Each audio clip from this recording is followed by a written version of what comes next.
what's up guys? So kakauwi lang namin tapos ngayon bumili ako ng drone. Ito yung Mavic Air 2 Fly More Combo. Ito yung isang set ng drone. Bala ko sana bilhin yung DJI Mavic Mini 2, yung mas maliit. Kaso since mas maraming features to, kaya ito na lang binili ko. Mag-unbox lang tayo ngayon. Kita ba? Oh, okay. Nice. Pagilid. Yung website, sa likod, yung barcode.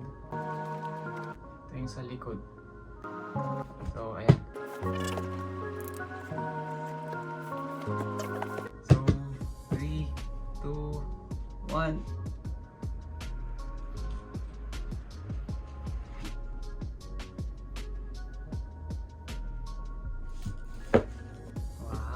So pagbukas pa lang ng kahon, makita nyo na yung bag ng drone mismo, tsaka accessories. So ito muna.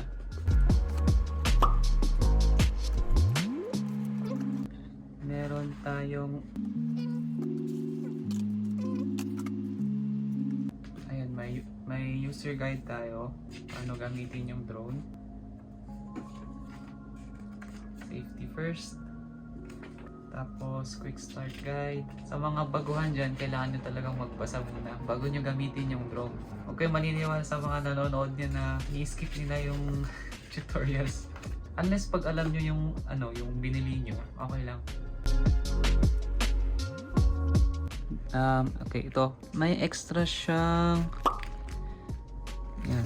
So, may A tsaka B.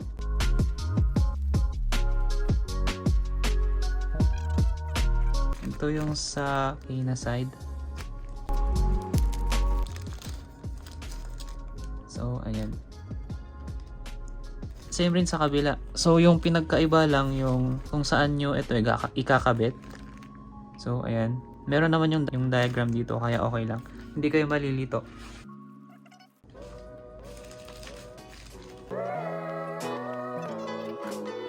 Next naman, ito. Hindi siya mabigat. Yung kahon lang yung mabigat. So, yung tong bag, siguro mga half kilo pa lang. Ayan siya. Very comfortable siya hawakan. Tsaka hindi madaling magasgas. Texture din. So, wala nang laman yung kahon. So, ito. Ito yung travel bag. May papel. Ito yung side. Buksan natin to. Okay, walang laman. Pero pouch to, pwede kayong maglagay ng siguro yung mga extra propellers dito. Kasya naman kahit puno.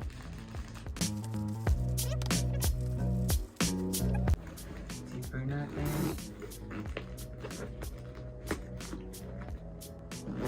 Ayun, kasya naman. No worries. Tapos, yung pagbukas pala dito sa bag, hindi ko sure kung waterproof to, pero may mga seal siya. Kaya okay lang siguro mga splash proof. And, yan, yung laman. May extra zipper rin dito. Kung gusto nyo maglagay ng cables and so on. Pero actually may laman siya. Power bank adapter.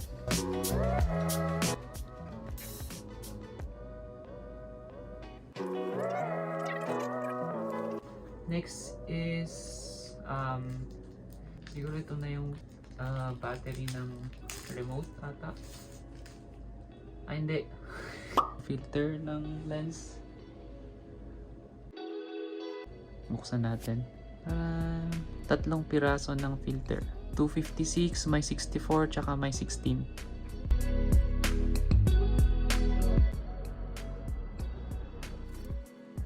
Tapos, meron tayong Type-C to USB cable. Mga RC cables. Ito yung gagamitin natin since naka-iPhone tayo. Ayan.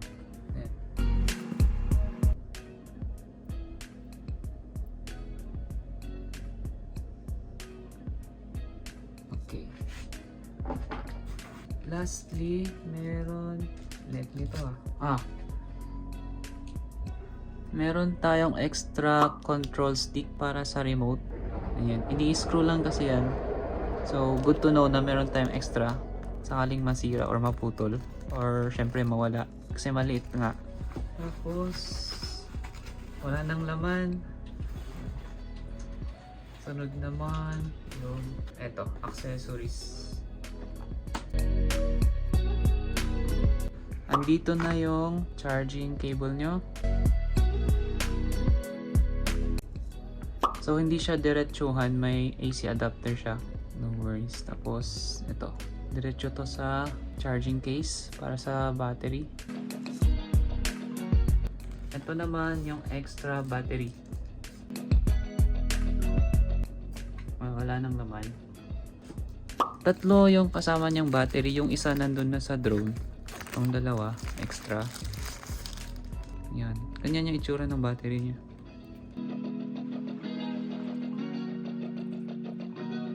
Yan. Ito naman is okay, ito yung battery charging hub. Yan. May lining sa gilid. Sa dito.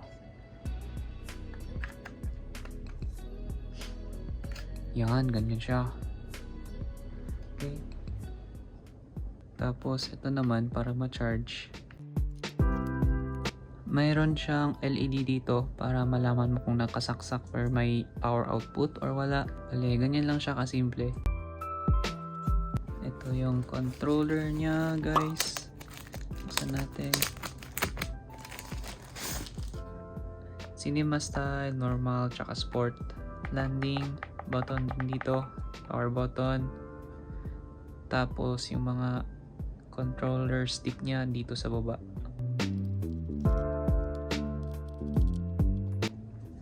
Charging port dito.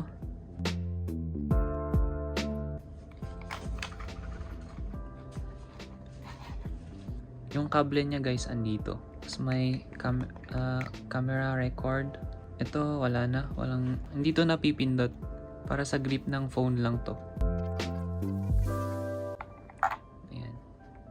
Textured to.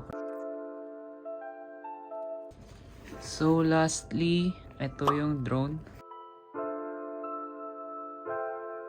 May camera cover rin siya.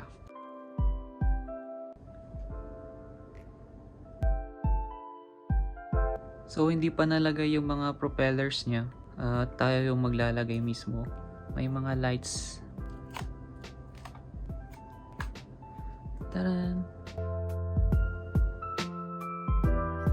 So, ito siya, guys. Ayan.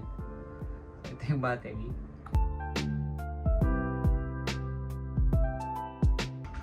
So, pag ilalagay nyo lang, slide nyo lang pababa. Ayan. So, may dalawang sensor sa harap, dalawa sa likod, tapos dalawa rin sa baba.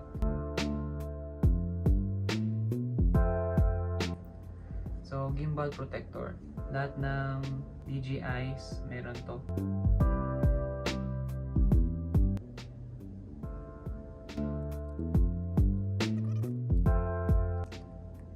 Hindi nyo pala to magagamit pag hindi nyo inalis tong gimbal protector. Kailangan wala to. Yan lang siya. Mavic Air 2. Yeah.